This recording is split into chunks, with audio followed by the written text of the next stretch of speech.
Assalamualaikum, welcome to my YouTube channel. Hope so you all will be fine. Let's start today's topic. Topic is electrophilic substitution reactions.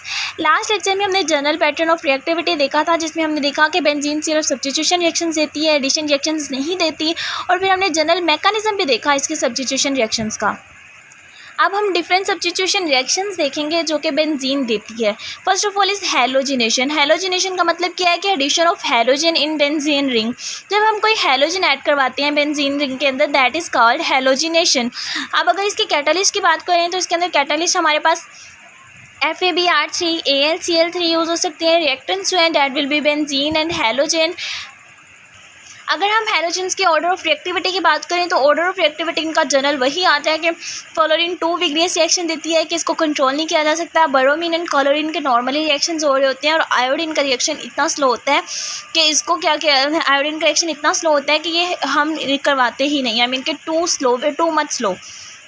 अब अगर हम general reaction की बात करें halogenation के different examples हैं। Bromine and chlorine he normally react करती हैं, तो अगर हम बात करें बेंजीन के साथ ब्रोमीन की तो क्या होगा, सब्स्टिट्यूशन रिएक्शन हो रहा है एक्चुअली में। यहाँ से एक हाइड्रोजन रिमूव होगी और एक ब्रोमीन का एटम जो है वो यहाँ पे रिप्लेस हो जाएगा, ठीक है। और हाइड्रोजन यहाँ से रिमूव होगी तो दूसरी जो हाइड्रोजन है वो दूसरे ब्रोमीन के साथ रिएक्ट करके HBr बना देगी। सिमिलरली जब क्लोरीन रिएक्ट करती है तो यहाँ से एक हाइड्रोजन रिमूव होना है, हाइड्रोजन एक Cl के साथ मिलकर HCl बना देना है, और दूसरे Cl ने यहाँ पे हाइड्रोजन की जगह पे चले जाना है, ऐड हो जाना है, and that will B chlorobenzene and that will B bromobenzene. या ये सब्स्टिट्यूशन रिएक्शंस हो गए। अब अगर हम जनरल मैकेनिज्म की बात करें तो इसका मैकेनिज्म एग्जैक्टली सेम होगा जैसे कि हम जनरल पैटर्न ऑफ रिएक्टिविटी में देखा है, क्योंकि जितने भी सब्स्टिट्यूशन रिएक्शंस हो गए उनके लिए फर्स्ट ऑफ ऑल क्या था, हमारे पास स्ट्रॉन्ग इलेक्ट्रोफाइल प्रोड्यूस करना था। हमने अब स्ट्रॉन्ग इलेक्ट्रोफाइल किस तरह से प्रोड्यूस हो रहा है, हैलोजन रिएक्ट कर रहा है FeX3 के साथ। फर्स्ट ऑफ ऑल जो हमने एज अ कैटालिस्ट लेना है, अभी हमने यहाँ पे FeBr3 AlCl3 इसलिए लिखा था क्योंकि नॉर्मली हम ब्रोमीन और क्लोरीन के रिएक्टेंट्स ले रहे होते हैं,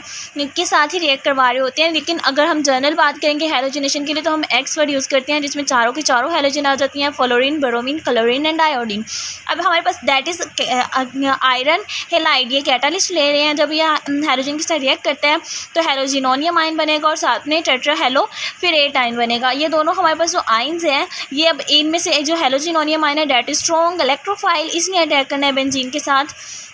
सिमिलरली अगर हमारे पास क्लोरीन, यहाँ पे एग्जांपल हैलोजन की, यहाँ पे हमने जनरली X लिखा था तो हैलोजन सपोज हम क्लोरीन ले रहे हैं, और यहाँ पे फिर हम और उसकी कॉरेस्पॉन्डिंग ही आयरन हेलाइड लेना है। मीन के अगर हम हैलोजन जो है वो क्लोरीन ले रहे हैं तो हमारे पास जो आयरन हेलाइड लेंगे डैट भी आयरन क्लोराइड। सिमिलरली अगर हम हैलोजन ब्रोमीन ले रहे हैं तो उसके आयरन हेलाइड लेना है, that will be iron bromide. Means के कॉरेस्पॉन्डिंग हमने आयरन हेलाइड्स लेनी है। अब क्लोरीन लिया था तो आयरन क्लोराइड लिया, ये दोनों रिएक्ट करेंगे तो ये हमारे पास क्लोरिनोनियम आयन बन गया, वो जो हैलोजिनोनियम आयन हमने बनाना था, और साथ में दैट इज द बेस। अब जब यहाँ से हमारे पास क्या होगा कि जो आयन हमारे पास क्लोरीन का बना है ये बेंजीन के साथ रिएक्ट करेगा। व्हाट विल हैपन, यहाँ से ये डबल बॉन्ड के ऊपर अटैक करेगा तो ये क्या होगा कि बॉन्ड ब्रेक हो जाएगा, दोनों कार्बन के पास एक एक वैलेंसी फ्री हो जाएगी। एक के साथ तो क्लोरीन जाके खुद अटैच हो जाएगा, और दूसरे के पास क्या होगा कि वो पॉजिटिव आयन बनके बेंजीनोनियम आयन बन जाएगा, ठीक है। अब ये जो बेंजीनोनियम आयन है ये क्या करेगा कि ये हमारे पास बेस जो बनी थी FeCl4, इसके साथ जब रिएक्ट करेगा तो बेस ने क्या करना है, यहाँ से हाइड्रोजन रिमूव कर लेना है, और ये कार्बन दोनों के पास अब एक एक वैलेंसी अगेन फ्री होगी, तो ये आपस में डबल बॉन्ड बना के दोबारा से कार्बन के 3 डबल एंड सिंगल बॉन्ड्स बन गए, और क्लोरीन रिप्लेस हो गया हाइड्रोजन के साथ, एंड दैट इज़ क्लोरोबेंजीन। अब यहाँ पे जो हाइड्रोजन आयन आया था वो बेस के साथ रिएक्ट करता है, एक HCl बन जाएगा और एक FeCl3 बन जाएगा। हमने जो कैटालिस्ट लिया था वो हमारे पास रिकवर हो गया, और साथ में हमारे पास बाय प्रोडक्ट के तौर पे HCl बना, और साथ में जो हमें चाहिए थी दैट इज़ क्लोरोबेंजीन, और यहाँ पे हैलोजिनेशन हो गई है हमारे पास बेंजीन की।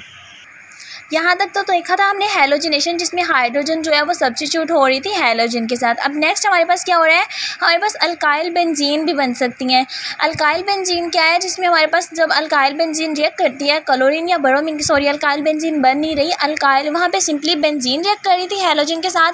अब यहाँ पे हम अल्काइल बेंजीन का रिएक्शन देखते हैं हैलोजन के साथ। जब अल्काइल बेंजीन रिएक्ट करती है हैलोजन के साथ तो वो रिएक्शन सनलाइट के प्रेजेंस में होता है, मीन के वहाँ पे कैटालिस्ट सनलाइट ही यूज़ हो रही है सिंपली। अब इसमें होता क्या है कि हमारे पास सिर्फ अल्काइल ग्रुप सब्स्टिट्यूट होता है। जब अल्काइल बेंजीन होगी तो सिर्फ अल्काइल ग्रुप सब्स्टिट्यूट होगा। सब्स्टिट्यूशन का मतलब क्या है कि अल्काइल ग्रुप में से एक हाइड्रोजन रिप्लेस हो जाएगी और उसकी जगह पे हैलोजन ऐड हो जाएगी। अब एक्चुअली में ये है कि सब्स्टिट्यूशन अल्काइल ग्रुप की क्यों हो रही है, क्योंकि बेंजीन स्टेबल मॉलिक्यूल है, उसके अंदर से सब्स्टिट्यूशन भी मुश्किल है, जैसे एडिशन मुश्किल है। लेकिन एडिशन कुछ ज़्यादा ही मुश्किल है क्योंकि उसमें स्टेबिलिटी लॉस हो जाती है, बट उसकी सब्स्टिट्यूशन भी इतनी ही मुश्किल है। हमने देखा कि स्ट्रॉन्ग इलेक्ट्रोफाइल को अटैक करना पड़ता है, लेकिन यहाँ पर तो कोई स्ट्रॉन्ग इलेक्ट्रोफाइल एल्काइल बन ही नहीं रहा, हमारे पास iron halide as a catalyst use नहीं हो रहा, तो इसमें जनरली हैलोजन आते हैं और वो हमारे पास ये जो अल्काइल ग्रुप है ना इसके साथ सब्स्टिट्यूशन इजीली हो जाती है, तो वो सनलाइट के प्रेजेंस में इसके साथ सब्स्टिट्यूट हो जाता है। और सब्स्टिट्यूशन किस तरह से होती है कि दैट इज़ मिथाइल बेंजीन, जिसके साथ मिथाइल ग्रुप अटैच है, या फिर हम इसको टॉलगीन भी कह सकते हैं। जब क्लोरीन का मॉलिक्यूल आएगा इसके साथ, व्हाट विल हैपन, यहाँ से एक हाइड्रोजन रिमूव होगी और वो HCl के साथ रिएक्ट करके HCl बना देगी, और दूसरा क्लोरीन जो है वो यहाँ पे आ जाएगा और दैट विल बी CH2Cl, यानी कि एक हाइड्रोजन रिप्लेस हो गया क्लोरीन के मॉलिक्यूल से, और जो हमारे पास प्रोडक्ट बनेगी that will B benzyl chloride. Similarly जब सेकेंड रिएक्शन होगा उसमें क्या होगा कि दूसरा क्लोरीन का मॉलिक्यूल अटैक करेगा, तो सेम प्रोसेस होगा, एक H रिमूव होगा, Cl के साथ रिएक्ट करके एक HCl बना देगा और दूसरा Cl जो है वो यहाँ पे आ जाएगा, दैट विल बी CHCl2, और प्रोडक्ट जो होगी दैट इज़ बेंजल क्लोराइड। और सिमिलरली जब तक सारे के सारे हाइड्रोजन रिमूव नहीं हो जाते तब तक रिएक्शन कंटिन्यू रहेगा। तो अब थर्ड वन, एक ही हाइड्रोजन बचा तो दोबारा से क्लोरीन का मॉलिक्यूल आएगा, एक्जैक्टली सेम मैकेनिज्म होगा कि एक H रिमूव होगा, यहाँ से Cl के साथ रिएक्ट करके HCl बनाएगा और एक Cl का मॉलिक्यूल H की जगह पे रिप्लेस हो जाएगा, that will be CCl3 and product will be banjo trichloride.